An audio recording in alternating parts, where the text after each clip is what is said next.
Commander Drelok Voth stared through the viewport of the ISV horizon, watching his crew collect another batch of the mysterious objects scattered across the debris field. Humanity had only recently joined the Galactic Commonwealth, and their assignment to clean up duty was hardly surprising. Let the newcomers handle the garbage, as the elder species often said. Another 30 units secured in Cargo Bay 3, Commander, reported Lieutenant Mara Indival, her dark eyes gleaming with the same curiosity that had gotten her assigned to this backwater mission. Excellent. How many does that bring our total to? Voth asked, stroking his graying beard. Just over 700, sir. The Fedraxians are sending another transport to collect them next cycle. Voth nodded absently. For 3 months, the Horizon had been tasked with clearing this ancient debris field on the edge of Commonwealth space. The small crystalline objects they'd been collecting were considered worthless junk by the Fedraxian Oversight Committee, remnants of some forgotten civilization that had fallen millennia ago. Sir, came the voice of Chief Engineer Brexel Torin over the comm. I'd like permission to examine one of these crystals before the handoff. Voth exchanged glances with Indival. The Fedraxians had been explicit: collect and deliver, no examination necessary. But something had been nagging at Voth since they began this mission. Why task an entire vessel with collecting supposed garbage? Permission granted, Chief. But be discreet. Hours later, Voth found himself in the engineering bay, staring at readings that defied comprehension. It's not just a crystal, Torin explained, her weathered hands manipulating the holographic display. It's a quantum storage device with incredible density. And it's still active after who knows how many thousands of years. Active? Storing what? Voth leaned closer. Energy. Massive amounts of it in a state of perfect suspension. I've never seen anything like it. The Commonwealth databanks have no record of this technology. Indival, who had joined them, frowned. Why would the Fedraxians classify energy storage devices as trash? A message from the bridge interrupted them. Commander, we have an incoming transmission from High Counselor Xylith of the Fedraxian Oversight Committee. Priority 1. The holographic visage of Counselor Xylith materialized before them, 8 feet of imposing amphibious dignity wrapped in ceremonial robes. Commander Voth, Xylith's voice resonated with artificial warmth. We've decided to expedite the collection. Our vessel will rendezvous with you in 12 hours. May I ask why the rush, Counselor? Voth kept his tone neutral. The Fedraxian's gill slits fluttered, a sign of agitation. Merely administrative efficiency. Continue your collection duties until our arrival. After the transmission ended, Torin held up the crystal. They know what these are, sir, and they don't want us figuring it out. Voth's decision came swiftly. Lieutenant Indival, secure these findings. Chief Torin, I want everything you've learned encrypted and sent to Earth Command immediately. Something tells me we've stumbled onto more than just trash. As the Horizon continued its collection mission, none of them realized they had just ignited the first spark of what would become humanity's greatest technological revolution, and their strongest weapon against the coming storm. The Fedraxian collection vessel Implacable loomed over the horizon, its massive hull blocking out the light from the nearby star. Commander Voth had ordered all but one crate of the crystals transferred as requested, keeping a small reserve hidden within a modified sensor buoy they had deployed earlier. Collection complete, announced the Fedraxian transfer officer, Magistrate Kelf. You have performed admirably for newcomers to the Commonwealth. Voth bowed, slightly, the picture of deference. We are honored to serve. As the Fedraxian contingent prepared to depart, Chief Torin approached Voth discreetly. Sir, I've detected unusual scanning patterns from their vessel. They're searching for something. The crystals we kept back? No, sir. They're scanning our computer systems, specifically our research databases. Voth's jaw tightened. They want to know what we've learned. Meanwhile, on Earth, Director Octavia Riven of the Terran Space Initiative reviewed the encrypted data packet from the horizon. Her office overlooked the sprawling New Geneva spaceport, where humanity's modest fleet represented their recent admission to the galactic community. Cross-referenced these readings with all known energy storage technologies, she instructed her AI assistant. No matches found in Commonwealth records, the AI responded. Try pre-Commonwealth archives. Focus on theoretical quantum physics from the last century. The AI paused briefly. One partial match. Theoretical work by Dr. Ulam Voss, 2078. Quantum energy lattice theory, never developed due to technological limitations. Riven's eyes widened. Display the comparison. The holographic overlay showed striking similarities between Voss's theoretical work and the crystal structure. What did the Fedraxians tell us about these crystals? She asked. Official designation. Remnant debris from extinct non-Commonwealth civilization. No scientific or strategic value. Riven's lips curved into a thin smile. They lied. Back on the horizon, Voth received a priority message from Earth Command. Maintain appearance of compliance. Additional research critical. Earth developing prototype. Find more. As the Fedraxian vessel departed, Voth ordered a change in course. Sir, questioned Indival. Our orders were to return to Earth after the transfer. New coordinates, Lieutenant. There's another debris field that the Fedraxians didn't mention in our briefing. How do you know about it? Voth gestured to the modified sensor buoy they had deployed. Because the crystals we kept are emitting a signal, and something out there is responding. 3 days later, the Horizon entered an unmarked asteroid field far from regular Commonwealth shipping lanes. Their sensors detected thousands of the crystals embedded in the asteroids. It's a graveyard, whispered Indival as they surveyed the scene. A technological graveyard they didn't want us to find. As crew members began careful extraction, Torin made another discovery. Commander, these crystals aren't just storage devices. They're networked. Each one contains different information. Information about what? I don't know yet, but they form a complete system of some kind. And sir, she hesitated, I think they were left here deliberately, for someone to find. Before Voth could respond, the tactical officer shouted, Commander, 3 Fedraxian warships just exited FTL. They're on an intercept course. Voth's face hardened. They tracked us. Lieutenant Indival, deploy countermeasures. Chief Torin, how many crystals can we secure before we need to run? We've already got 57 on board. Make it an even 100. Then prepare for emergency FTL. The Commonwealth is about to learn that humans don't appreciate being lied to. Impossible. Admiral Keljan of the Fedraxian Defense Fleet slammed his webbed hand against the conference table. How did they weaponize the quantum matrices so quickly? It took our scientists centuries to understand just the basic principles. High Counselor Xylith gestured for calm as she addressed the emergency session of the Commonwealth Security Council. Representatives from 16 advanced species attended virtually, their expressions ranging from concern to outright fear. The humans have deployed 3 vessels equipped with what they're calling crystalline energy projectors. Our analysis confirms they're using the ancient antecessor crystals as power sources, Xylith reported. The same crystals you told them were worthless? Asked the Vortelian ambassador, her tentacles rippling with skepticism. Xylith's gill slits fluttered in embarrassment. A standard security protocol. No emerging species should have access to antecessor technology until they've been Commonwealth members for at least 2 centuries.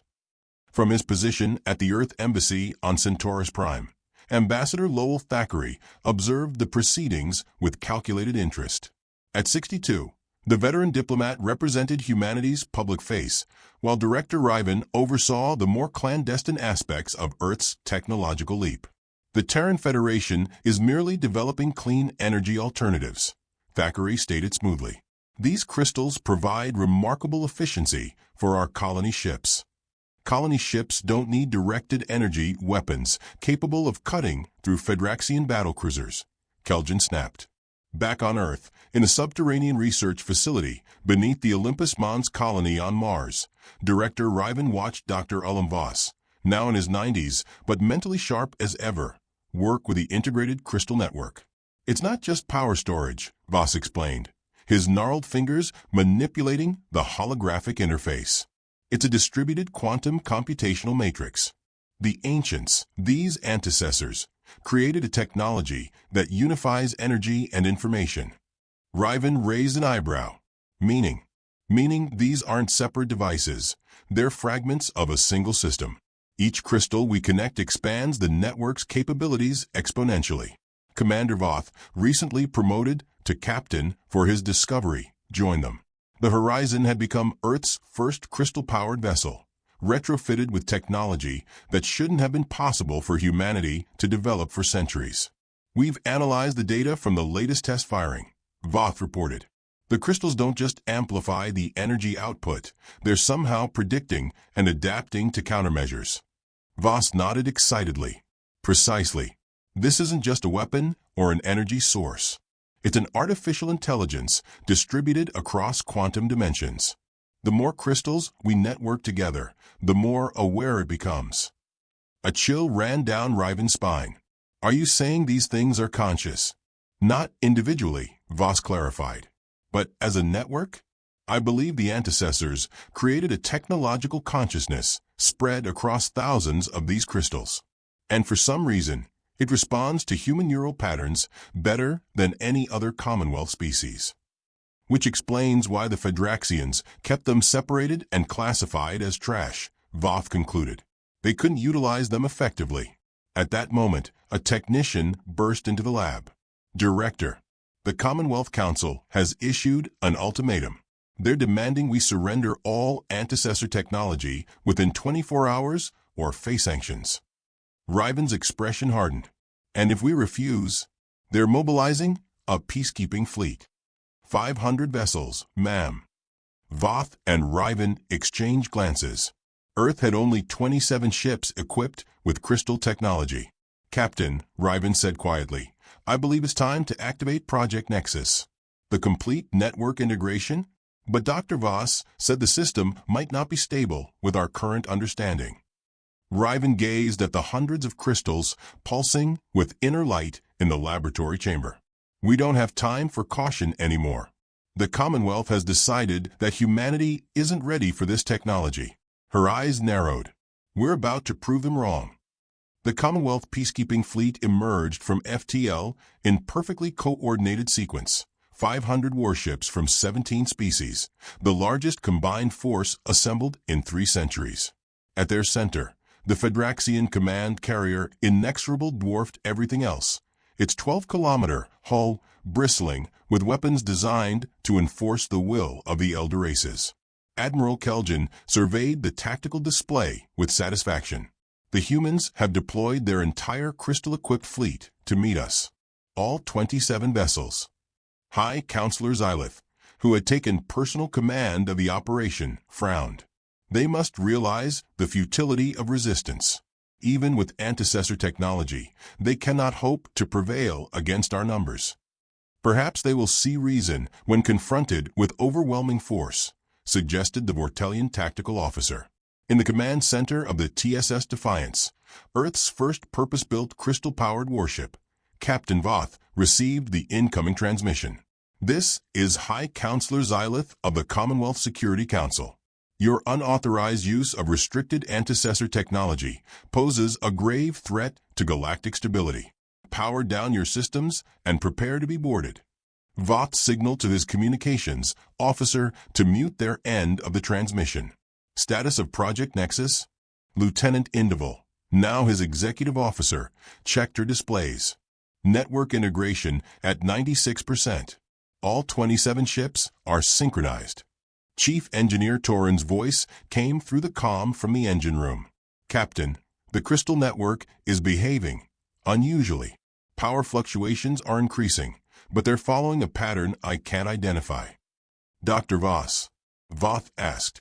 The elderly scientist, who had insisted on being present for the confrontation, studied the readings with fascination. The network is stabilizing itself. It's learning, adapting to our ship's systems faster than we anticipated. Voth nodded grimly and reactivated the transmission.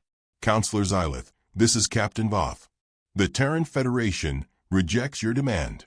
The antecessor technology was abandoned in unclaimed space and deemed worthless by your own classification. We have breached no Commonwealth laws. Xylitha's gill slits flared with anger. You were not ready. No species should possess such power without the wisdom to use it properly. And who decides when we're ready?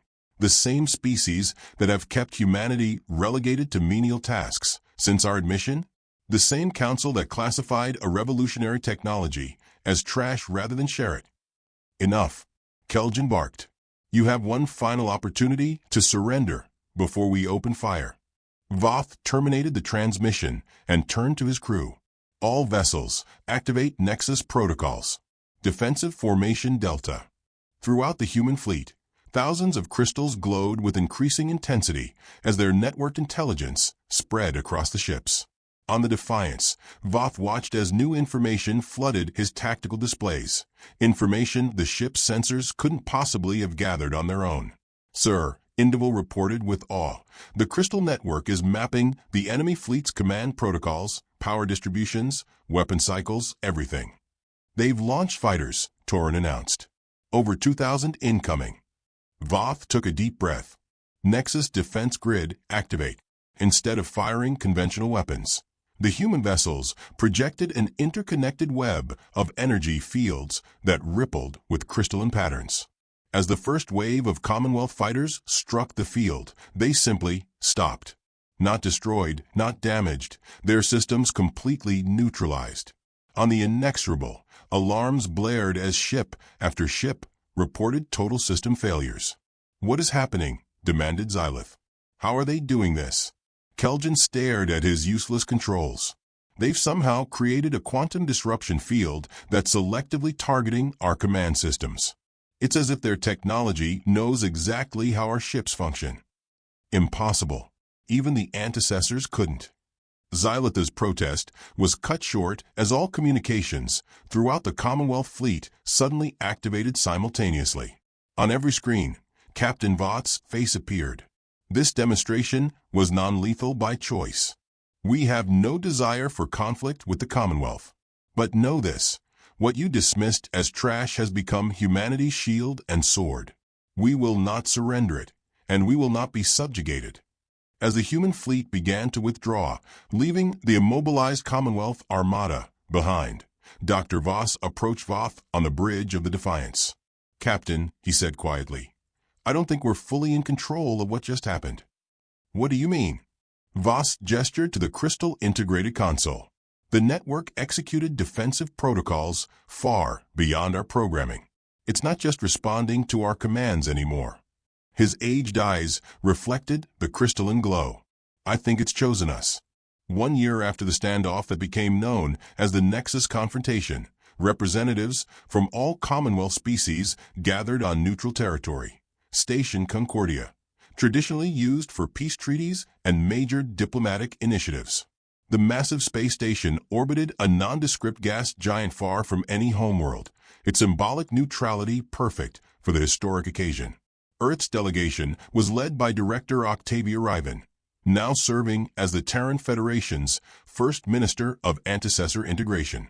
Captain Voth, recently promoted to Admiral, stood beside her, along with Dr. Voss, who had devoted his final years to understanding the crystal technology that had transformed humanity's place in the galaxy. High Counselor Xylith approached them before the formal proceedings began, her once imperious demeanor notably subdued. The Commonwealth has existed for 12,000 years, she said, without preamble. In all that time, we believed we understood the legacy of the antecessors. We were wrong. Riven maintained a diplomatic smile. We appreciate the Commonwealth's willingness to establish new protocols for technological cooperation. Not cooperation, Xylith corrected. Recognition. The Governing Council has voted unanimously to recognize humanity as the inheritors of antecessor legacy. This was unexpected. Admiral Voth narrowed his eyes. Based on what evidence? Instead of answering directly, Xylith led them to a private chamber where several ancient artifacts were displayed. Artifacts unmistakably similar to the crystals, but clearly designed for biological interface. These were recovered from the antecessor homeworld ruined centuries ago, Xylith explained. For thousands of years, every Commonwealth species has attempted to activate them without success. Dr. Voss approached one of the devices reverently. "You want us to try?" "Yes." Riven exchanged glances with Voth before nodding to Voss. The elderly scientist placed his hand on the central artifact, a crystalline structure embedded in what appeared to be a control pedestal. The reaction was immediate. The crystal illuminated, projecting a holographic figure that solidified into a humanoid form so similar to humans that Riven gasped audibly. The figure spoke, its language unknown, yet somehow processing through the crystal network interfaces that all three humans now carried as standard diplomatic equipment. "Greetings, descendants. If you activate this message, the protocol has succeeded." Xylith stepped back in astonishment. "It recognizes you as kin." The hologram continued. "We, the antecessors, faced extinction from a threat beyond the rim, a threat that consumes all technological civilization it encounters. Our physical form could not survive, but we found a way to preserve our essence." Dr. Voss trembled with understanding. "The crystals. They're not just technology, are they? Each crystal matrix contains the quantum consciousness of an antecessor," the hologram confirmed. "Preserved until compatible biological vessels could be found or evolved. Your neural patterns match ours with 97% compatibility, a convergent evolution we calculated might occur within 10 million years." "You've been waiting for us," Riven whispered. "For humanity, yes. Or something like you. The network you have assembled is awakening us from our long dormancy. The knowledge and advancement of our civilization will become accessible to you as more of us awaken." Admiral Voth stepped forward. "The defensive capabilities we witnessed, merely the surface of our potential together. The threat that drove us to this desperate measure still exists beyond the galactic rim. It will return. With our knowledge and your biological compatibility, you, humanity, are now the shield that protects all life in this galaxy." As the hologram faded, Xylith bowed her head. "Now you understand why we feared this technology in the hands of an emerging species. The responsibility is enormous." "A responsibility you tried to bury," Voth noted. "We thought we were containing a weapon," Xylith admitted. "Instead, we were preventing a rebirth." Later, as the formal treaty recognizing humanity's special relationship with antecessor technology was being signed, Dr. Voss sat quietly in the observation lounge, watching distant stars. Admiral Voth joined him. "Are you all right, Doctor?" "I was calculating," the old scientist said softly. "There are millions of crystals scattered throughout the galaxy, each containing an antecessor consciousness. As we integrate more of them into our network, we'll have the knowledge of an entire civilization at our disposal," Voth finished. Voss shook his head. "More than that. We're not just using their technology, Admiral. We're becoming something new, neither purely human nor antecessor, but a synthesis." On the Defiance, now the flagship of Earth's growing crystal fleet, Chief Engineer Torin monitored the ever-expanding neural network that connected all crystal-integrated vessels. For a moment, she thought she saw patterns in the quantum fluctuations, patterns that resembled words. "Thank you for finding us." As humanity expanded outward with their newfound allies inhabiting the once discarded crystals, the ancient consciousnesses within began to awaken fully. What the Commonwealth had dismissed as trash had become something far greater than a weapon. It had become the salvation of two civilizations, separated by millions of years, but united in purpose. And when the threat from beyond the rim finally returned, it found not a galaxy of disparate species, but a unified force led by humanity and their antecessor partners. The ultimate synergy of biological innovation and ancient wisdom that had once been cast aside as worthless debris. What had begun with a humble cleanup mission had transformed into the greatest symbiotic relationship the galaxy had ever known. The trash collectors had become the inheritors of a legacy beyond imagination, proving once again that humanity's greatest strength was finding value where others saw none.